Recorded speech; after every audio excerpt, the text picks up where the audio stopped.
I don't know if you saw this one. Epic Games, they purchased the maker of Fall Guys. Did you try this game, Fall Guys? I watched Twitch. I haven't played it, no. No, you just watched it? Yeah. Okay, so this I guess it's like a party game. It's like It is.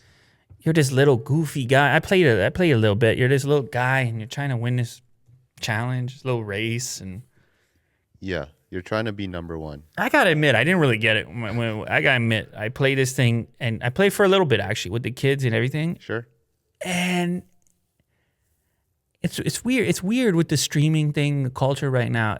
It seems as though games that are fun to watch other people play might not be the most fun to play yourself, or something like this. Yeah.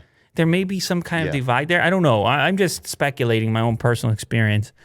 Because the actual control scheme, it's kind of it's like intentionally a bit slow and cumbersome controlling the character. That's the funny part. Yeah. But then for me at a certain point, it kind of the funniness wore off a little bit. But anyway, this was the hot game. I'll tell you what, this was the hot game.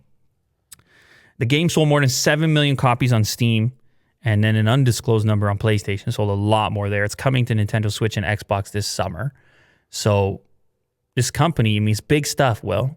And now Epic comes along, and you know what Epic brings with it? A huge user base themselves. They got the Fortnite stuff. They got the crossover potential. They cut all the licensing deals, all the Marvel stuff. You start to picture how this hybrid is built.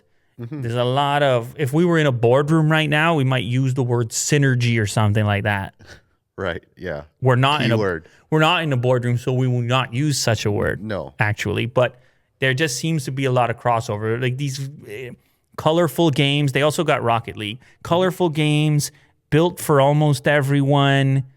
A lot of marketing potential because it's not too much violence happening. Very safe. You see what I'm going? You see what I'm saying here? So it does fit in kind of well. And of course, the makers of Fall Guys, they say, well, we're going to take all that and run with it. We're going to blow the thing up even further. So they're claiming it's a good thing. Anyway, we'll have to wait and see, but they got big plans.